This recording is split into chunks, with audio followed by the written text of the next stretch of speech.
Olá para você que acompanha a programação da WebZone aqui dentro do YouTube. Hoje é dia 16 de dezembro de 2022. Estamos começando mais um esquema de jogo. Estamos na reta final aí da Copa do Mundo. Nesse final de semana nós vamos ter a final entre França e Argentina no domingo. No sábado, a disputa do terceiro lugar entre Croácia e Marrocos. Hoje, para falar comigo novamente, o Edu. Fala, Edu, beleza? Seja bem-vindo aí. Oi, André, tudo bom? Programa hoje de novo horário, né? A gente está fazendo alguns ajustes para o ano de 2023, mas a gente ainda tem 2022, né? Copa do Mundo aí, reta final, algumas surpresas, e a gente vai debater nesse programa de hoje para falar o que foi essa Copa do Mundo e o que esperar para a grande decisão, né, André? No próximo domingo. Acho que a maioria não apostaria nos confrontos que tivemos nas semifinais. Mas, afinal, mais ou menos o pessoal tinha noção, né, André? França e Argentina acho que foram os melhores, né? E assim, se você pegar antes da Copa, eu acho que não tem uma grande zebra, né? Acho que muita gente apostou na França, do outro lado, acho que a grande maioria apostava na França e a Argentina era Argentina ou Brasil, do lado de cada chave, né? Eu acho que não era difícil não dar isso, né? E acabou indo a Argentina. Mas, Edu, falar um pouco dessa final, né? Falar primeiro da final, depois a gente fala da disputa de terceiro lugar. A França teve um pouco de dificuldade com o Marrocos, né? Muita gente apostando que a França ia acabar com a graça do Marrocos, né? Ganhar uma vantagem muito larga de gols, mas não foi o que a gente viu, né? A gente viu um jogo bem, até que bem equilibrado, boa parte do tempo. O Marrocos deu trabalho. Como que você vê a parte da França aí chegando para essa final? Olha, pelo tanto de desfalques que a França teve no início da competição, era apontado, né, como a última campeã, né, em 2018, quando venceu na Rússia, era apontado como a grande favorita, e aí, com o decorrer, eu não vi ela fazendo um grande jogo, um grande espetáculo, assim, se a gente for ver. Dois jogos me chamaram a atenção, a vitória dela sobre a Austrália, que foi a estreia, né, da competição, 4-1, e o jogo contra a equipe da Polônia, né? A seleção polonesa, que tinha feito um jogo ruim com a Argentina na última rodada da fase de grupos, e a França até fez um segundo tempo melhor, mas a Polônia teve algumas oportunidades. Eu vi que a França ela fez o que era se esperar de uma seleção, vamos dizer assim, favorita, André. Ela não deu espetáculo e um futebol muito voluntarioso. Para mim, um jogador de destaque é o Griezmann.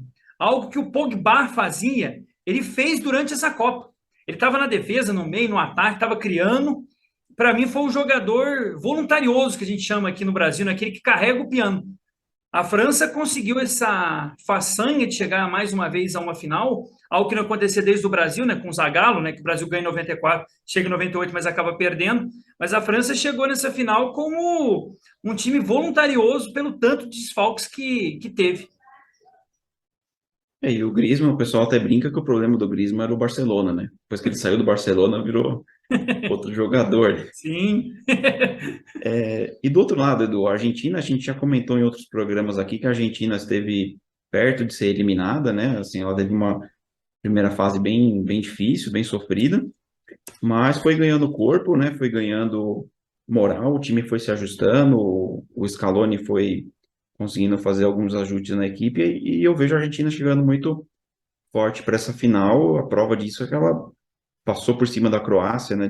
Por 3-0. A Croácia que tinha tudo bem, não fez um grande jogo contra o Brasil, mas eliminou o Brasil, conseguiu segurar o Brasil e ganhou com muita. A Argentina ganhou com muita propriedade. Acho que até para mim foi uma surpresa a Argentina ganhar da Croácia com tanta vantagem. Assim, eu esperava um jogo mais equilibrado. O que você pode falar dessa Argentina aí?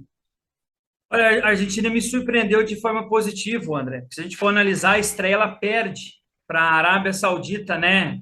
Em 5 minutos, o jogo argentino, que parecia uma goleada, virou um verdadeiro tango, né? Vamos dizer, eles que têm essa fama, né?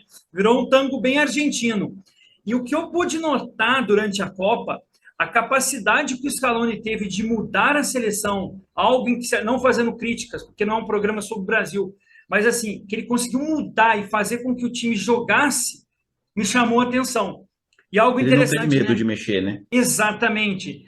O Scaloni não era o principal treinador da Argentina, né, para assumir, mas ele acaba ganhando a Copa América, ganha um voto de confiança, vamos dizer assim, da Associação Argentina de Futebol, e aí consegue, dentro da Copa do Mundo, mudar o estilo. Fez um jogo estava difícil contra o México, mas consegue uma boa vitória, vence com uma certa facilidade a Polônia, e aí entra naquela fase. Contra a Austrália, poderia ter decidido rápido, não decide por pouco, não sofre empate no último lance, mas consegue classificação. Um jogo, para mim, parecia ganho contra a Holanda, faz 2-0, falar, difícil a Holanda, mas toma um reverse, e mesmo assim, na prorrogação, algo que a gente não vê dos treinadores, ele pôs o time para frente. A gente ainda teve 2, 3 chances de matar o jogo antes das penalidades. Depois disso, vai fazer um jogo, para mim, contra a Croácia, algo que o Brasil não fez. E o Scaloni fez perfeitamente. Conseguiu fazer a transição entre defesa, ataque e meio campo. Ele esperou a Croácia em 2 ataques, a Argentina matou, que fez os 2-0. Na genialidade do Messi, tem isso também, mas tem a capacidade dos seus jogadores, principalmente o Julián Álvares. Para mim, me chamou muito a atenção esse jogador. E uma Argentina muito consistente na parte defensiva. E essa comparação que você fez, dando uma indireta pro treinador brasileiro, eu acho que ela é. Mas foi só uma indiretinha, viu, André?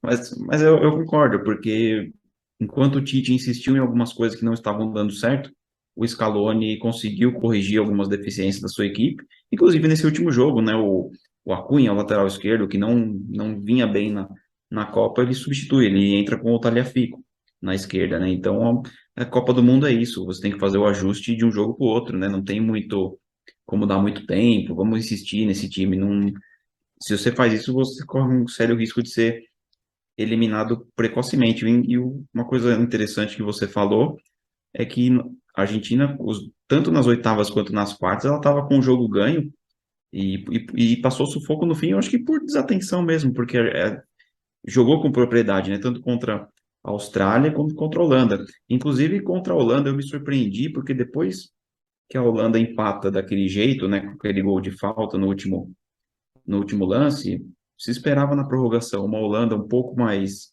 motivada, né, mais corajosa, e uma Argentina mais acuada. E a gente viu totalmente o inverso, né, Edu? Não sei se você se deu essa impressão para você contra a Holanda.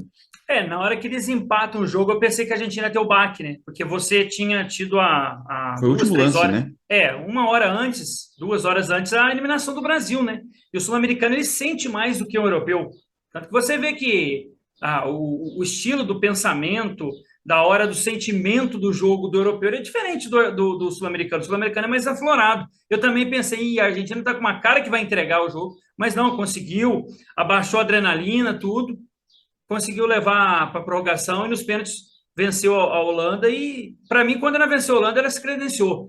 Eu vejo que o Scaloni, o Lionel Scaloni, que é o técnico argentino, André, ele fez algo em que o Tite, para mim, não fez.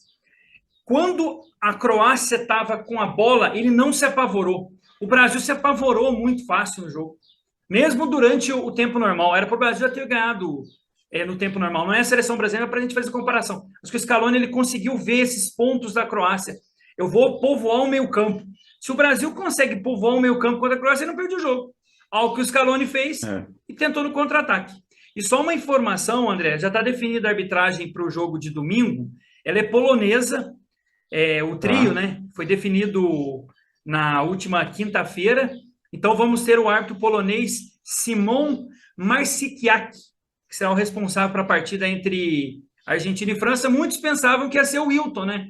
Mas eu acho que a questão do jogo da Inglaterra com a França, os ingleses reclamaram, André, não sei se você concorda, mas pesou um pouquinho, viu? A reclamação inglesa pesou um pouco o Wilton. Mas eu acho, eu não sei, cara, fazendo uma meia-culpa, assim, os 2 pênaltis que a Inglaterra teve, ele marcou. O segundo, não, né? O segundo ele precisou do VAR, assim, mas assim, ele tomou a decisão correta, né? Eu não sei qual que a reclamação, é o suposto pênalti do primeiro tempo, talvez, Pode ser, do mas o que eles Kane. reclamaram, André, nessa questão, foi pela maneira que ele conduziu o jogo. Não foi só a reclamação dos pênaltis. Porque se você for ver, ele dá um pênalti praticamente aos 40 e tantos do segundo tempo, em que o Kane isola. Aí não é culpa dele, né? Vamos dizer assim. Mas eu vejo a reclamação inglesa, e algo que você que acompanha mais o futebol europeu, você pode notar. Eles não são de reclamar por qualquer coisinha. Quando eles reclamam é porque, olha, o árbitro trancou muito o jogo, que a gente usa aquele termo, né?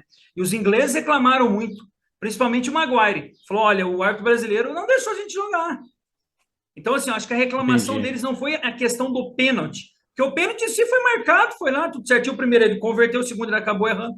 Mas, de uma maneira É a geral, eu acho que ele condução do não foi uma jogo, boa né? arbitragem. Mas em termos da condução da partida, vamos dizer assim. Entendi.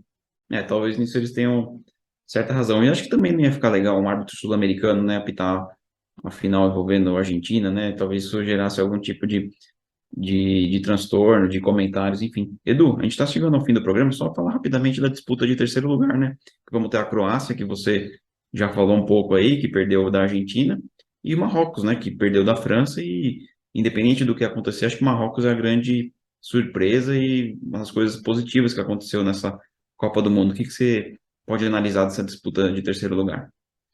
O jogo de amanhã é um jogo interessante, porque nas semifinais, ao contrário do que a Croácia fez contra o Brasil, ela não conseguiu jogar. A Argentina conseguiu fechar bem o meio campo, como eu disse no comentário anterior, ele conseguiu povoar, e eu acho que a Croácia sentiu também essa questão de ter levado duas decisões para pênalti, isso pesou muito. Marrocos, para mim, faltou na quarta-feira, André, ter aquele cara decisivo.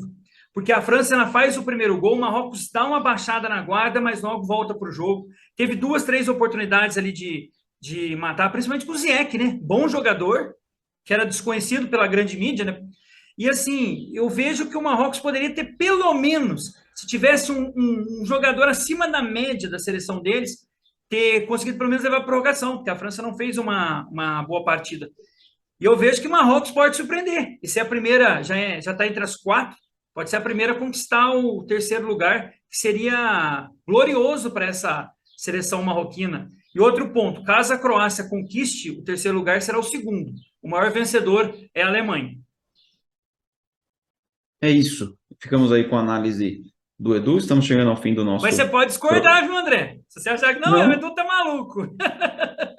não, eu concordo. Eu acho que só um comentário rápido. Quando o Marrocos toma o primeiro gol, ou ali antes dos 10 minutos de jogo, Isso, foi aos eu quatro, né? O primeiro lance na aos França. quatro.